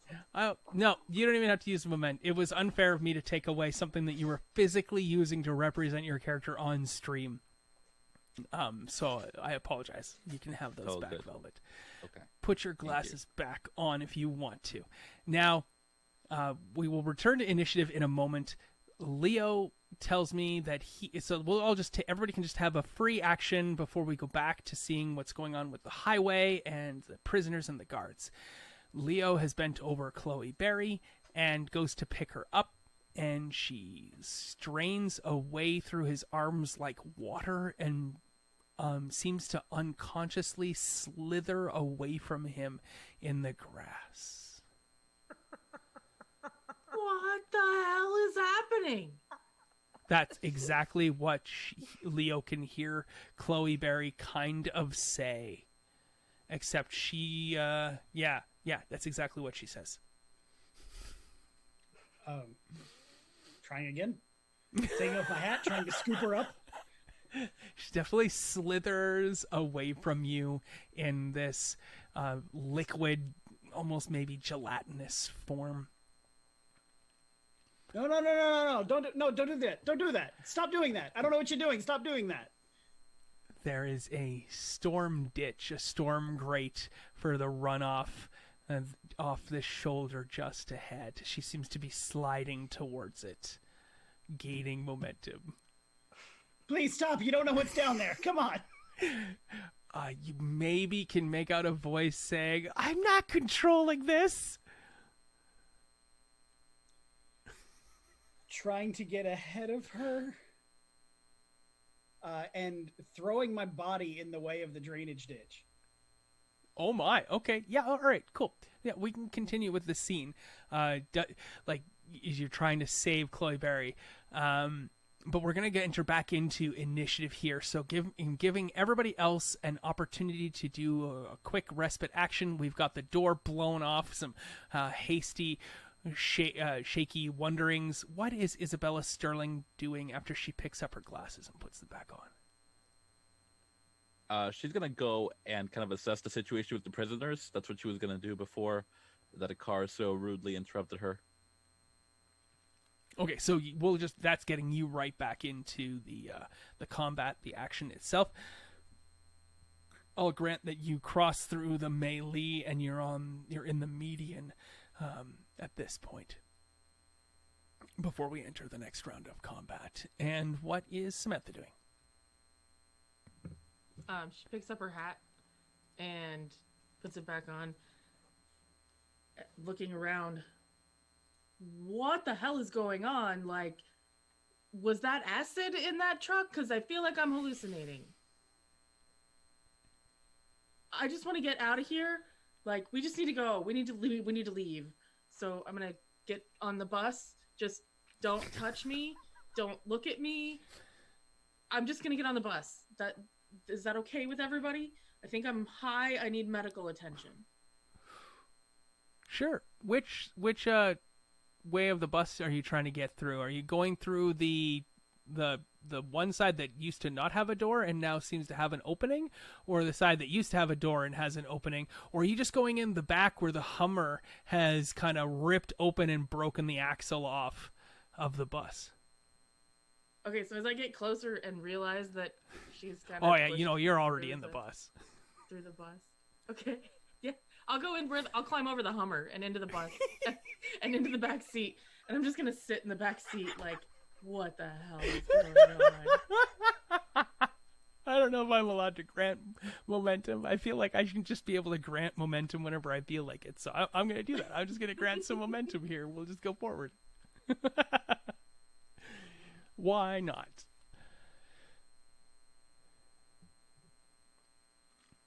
Ash, I think you're the last one left. Yeah, so, like, I had already climbed the bus, and I'm assuming the door was away from the highway, and that the other side blown out was facing the other side of the highway, and I see the figure of Isabella just, and I'm like, what the hell? What are you doing? I'm like, no, okay, all right, this day's already just jacked. I'm gonna go grab Isabella and, like, get back here, like she's a stray dog. I love it. Are you insane? All right, you cross the highway to go and let's see. You head over and you rush over beside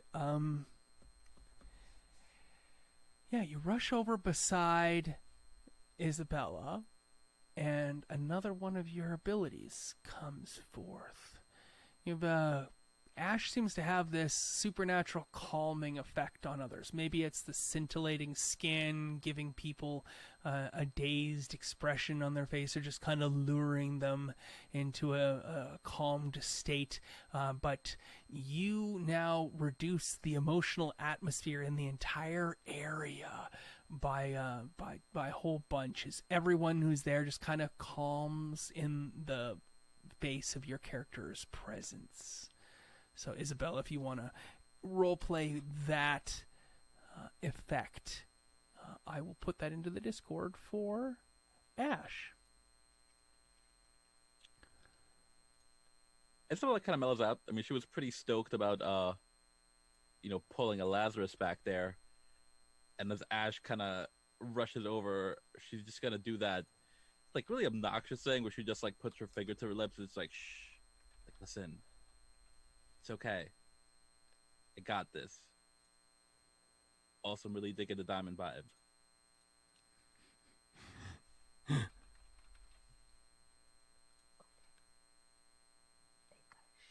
There's a guy smoking. He's like,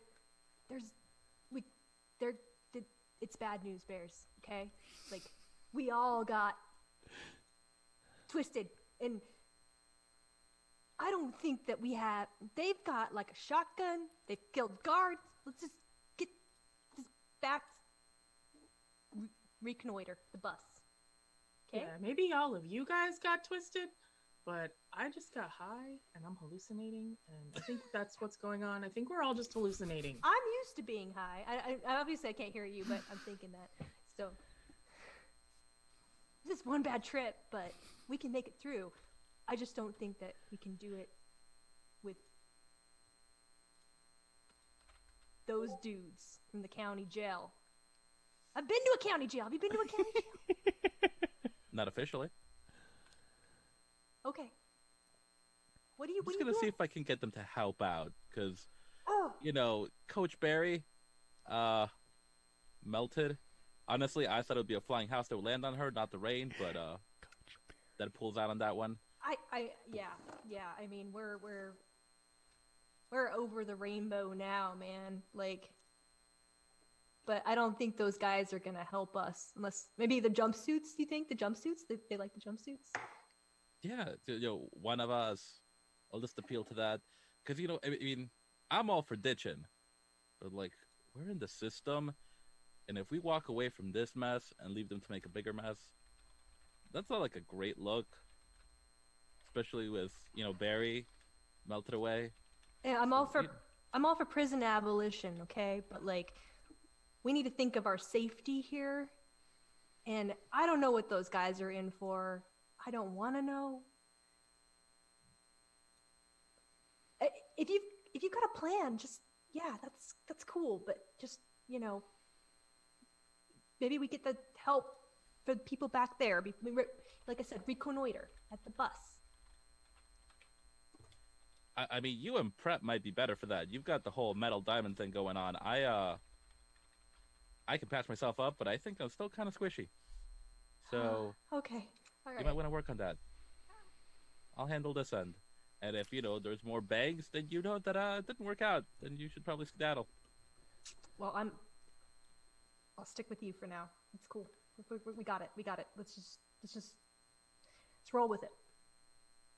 Cool. Let's pan back to Samantha and Jess at the bus.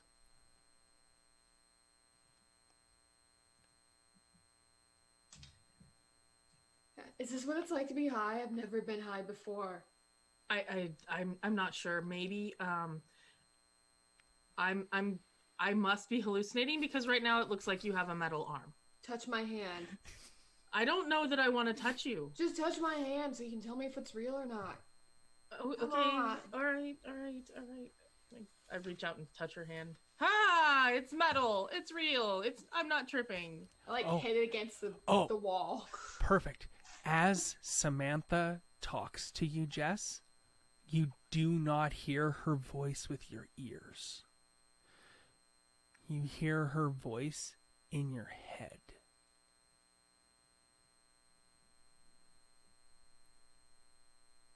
All right, Satan. I'm not. Wait, excuse me?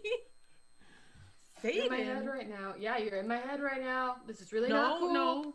Look, we have been affected by some kind of chemical, and you're high, and you think that I'm in your head, but you're hearing me with your ears because I'm talking to you. But like, no, I'm not. And like this entire time, she's just like hitting her hand against the wall, like listening to it tap. Every time you tap it, you like leave gigantic dents or shatter windows. Oh, okay, stop. All right, stop. Look, there's got to be a logical explanation for this. I'm sure there's a mythology somewhere that can explain what happened. You're definitely high, even if you are a Satan. I'm not Satan. You're talking in my head. You're Satan. No, I'm not. I'm using my voice. Only vocal Satan cords. does I'm this. speaking. Or maybe you're Jesus Christ. I don't really know which one you are. Are you saying I'm a god? I don't know. You're talking in my head. I have a metal hand. I'm the Tin Man. No, I'm not. I don't understand what you're saying. Talking in your head. That's what hearing is. When you hear people, it sounds like they're in your head because you're hearing them with your ears. Why are we sitting in a bus with the holes in it and everything? Because I was really high and I wanted to get out of the open. I think I'm high. I don't. There's something going on. I really just don't know. Where is everybody else? What happened to Chloe Berry? Mentioning Chloe Berry, aka Coach Berry. Jess looks out the window for her. Sure. While Jess is looking out the window, Samantha sees a flash of Counselor Barry trickling through Leo's hands and falling down the storm grate. Is there anything you want to maybe, like, you see this in your head? You can't physically see this. You just have a flash of foresight.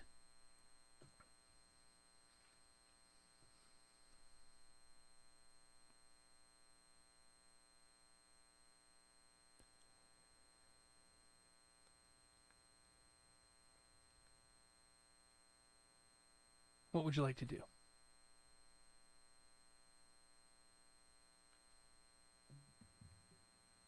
That's Samantha seeing it, right? Yeah, that's Samantha. Oh, I'm sorry. That's seeing that. you, Samantha. You don't even look. You just catch a flash in your mind's eye as though you were looking, or you're seeing through your eyes at some point from some vantage. You see Chloe Berry trickle through Leo's hands and slide down the storm drain. Oh. Okay. What would you like to do to not let that happen? I think that we need to stop Chloe Berry from gelatinously slipping into the sewer because Leo's not able to hold her. Does that make sense?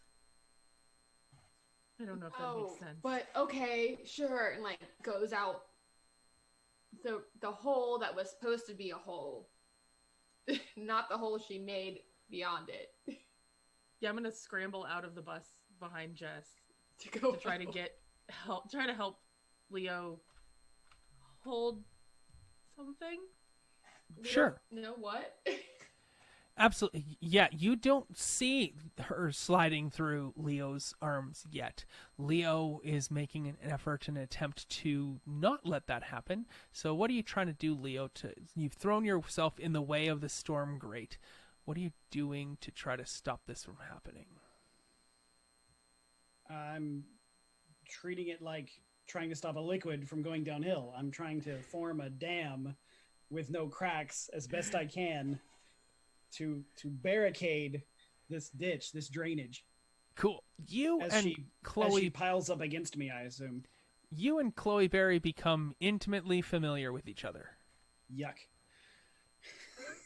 Only the way a fluid and a solid can.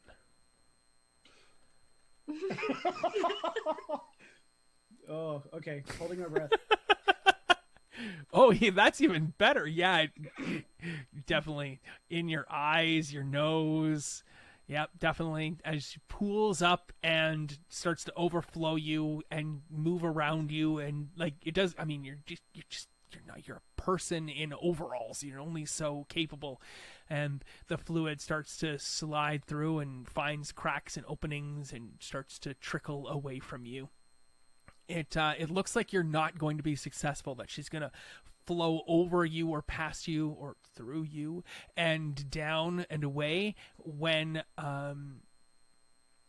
Samantha gets seeing that it's about to happen, but it hasn't happened yet, and you're totally getting that familiar sense of deja vu that you've seen this and you saw this possibility and this eventuality happening. You have some ability, if you would like to resolve this, you can.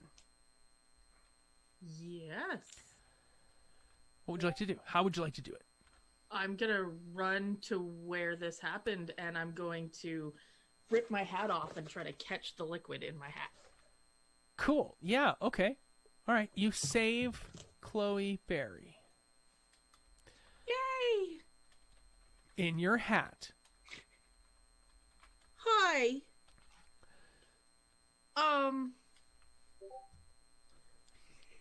I think this is Chloe Berry, guys. And Leo, you do not hear Samantha's voice. You think it. It happens inside your head. What did you just do? I stopped her from going down the drain. That is the weirdest thing. Your mouth is moving, but that's not where your voice is. You too? See? She's Satan.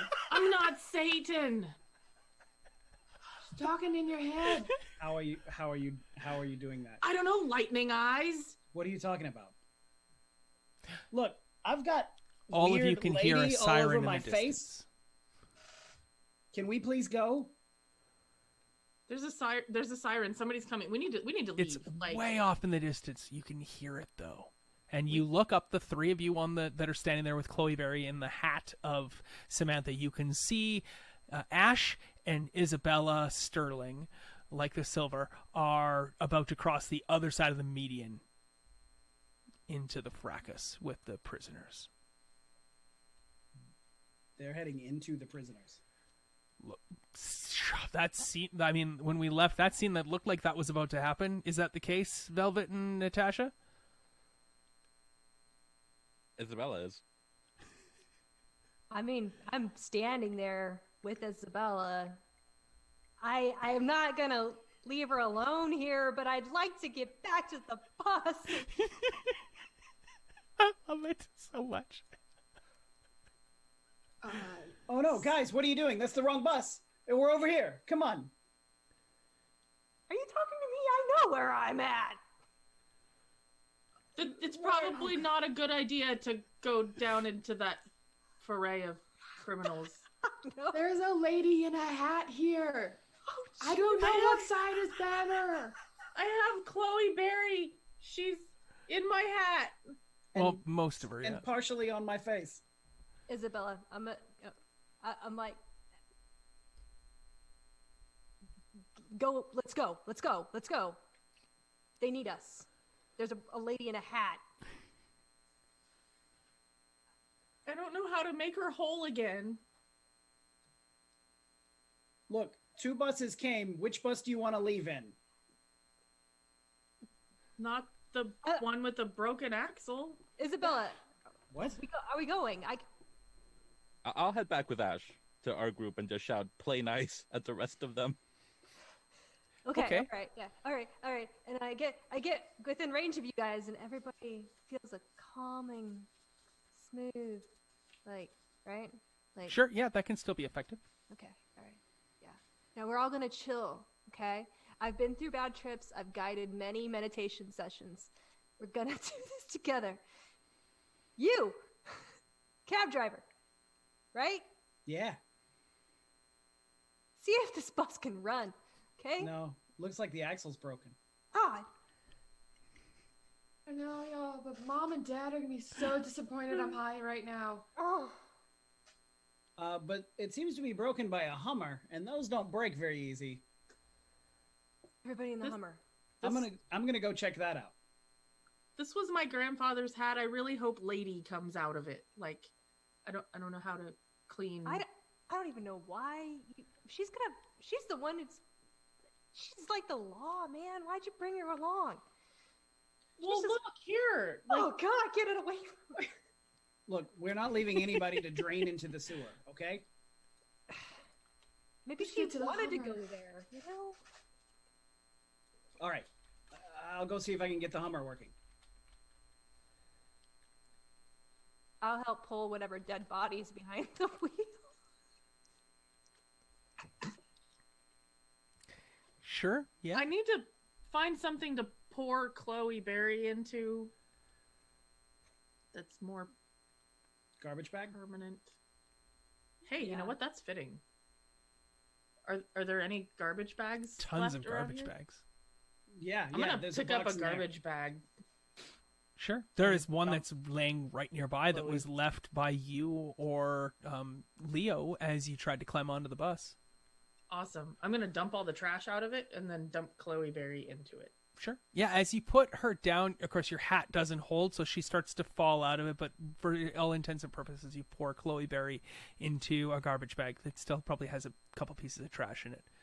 Definitely some gum, some broken bottle pieces and whatnot, for sure. I Oh, admire really? that because you could have got a new one. There was just like plenty of trash bags there, but Yeah.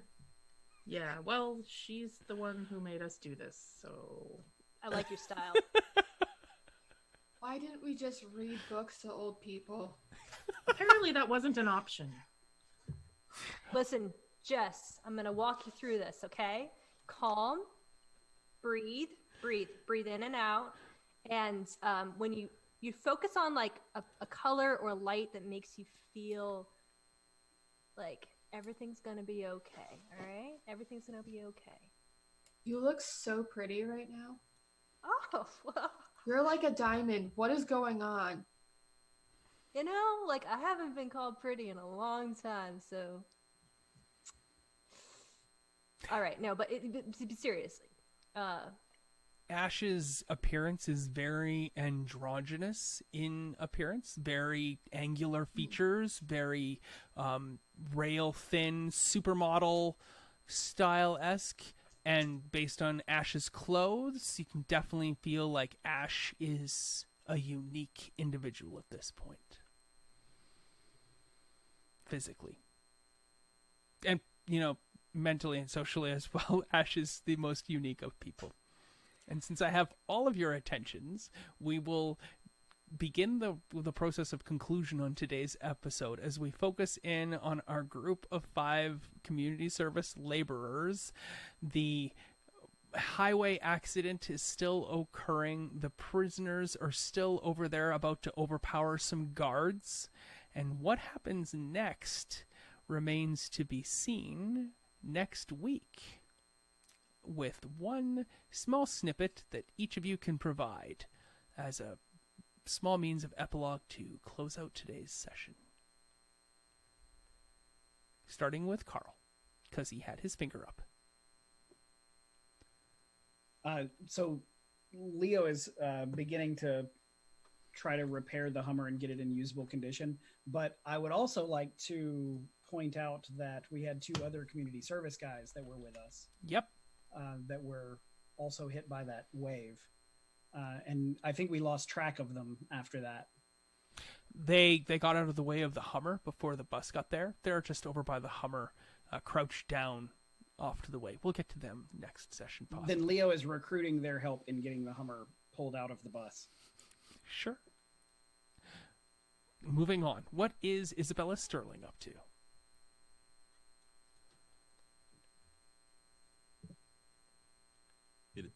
She's supervising the repairs to the Hummer. Basically, like trying to make sure she's still Yeah. herself, looking in the various mirrors that are still intact. Okay. Whether or not that's the case will be determined next session. What would Jess like to do to wrap up today's session? Jess, having been told that she's high multiple times, although having never experienced it, is kind of like getting the placebo effect and thinks she's actually high. So she's just like, with Ash being like, touch my finger, and like pointing with her metal finger, and he's like, Dick. pretty diamond person. Just touch my fingers. So cool, dude. It's real, right? Yeah, it's real. You're not tripping. And it's Listen, just going. Oh, I love it.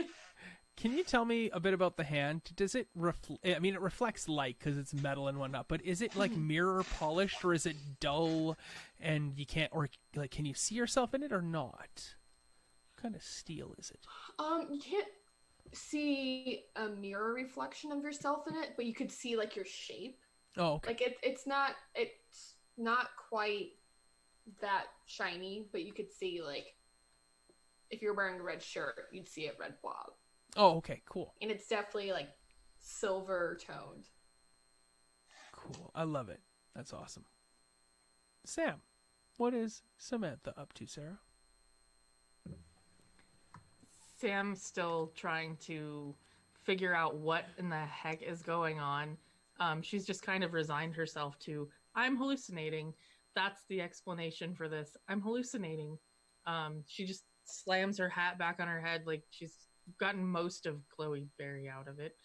Doesn't even care at this point, and is going to help somehow clean out the Hummer to make it usable for our escape. Perfect. Absolutely. And Ash. Are you last? Yeah, you're last, Ash. Once I get Jess settled, like, calm down, like, I'm going to be ransacking the bus, especially if Chloe's got a purse or something. I'm going straight for whatever I can. I mean, also, if I don't find anything there, I'm going to go, like, remember back in, like, the school days when you had to do the emergency stuff and then you had to go find, like, the bus kit?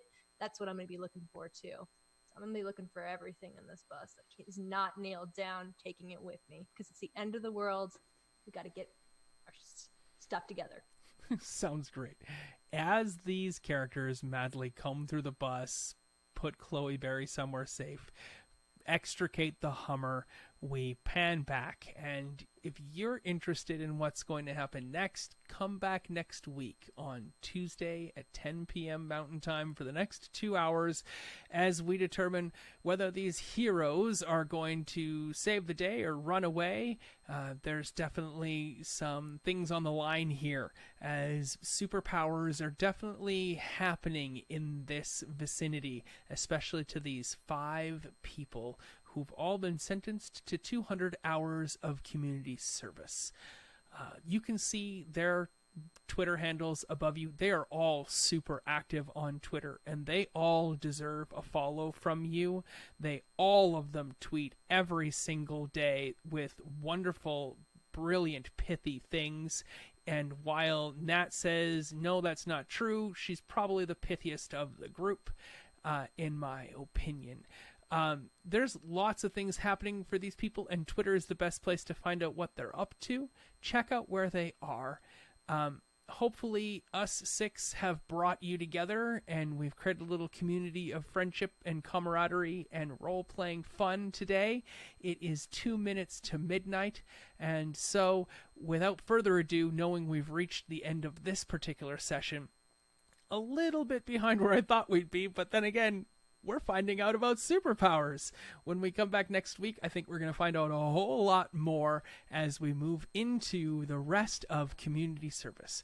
I'm Kyle, and as I always try to end every episode with something important, I just want to tell you this. You're not part of a community unless you are of service to it. And that's why I have created community service, to show that these 5 individuals, flawed though they may be, can be of service to the greater community at large in one way or another. Thanks from all of us. Have yourselves a wonderful evening.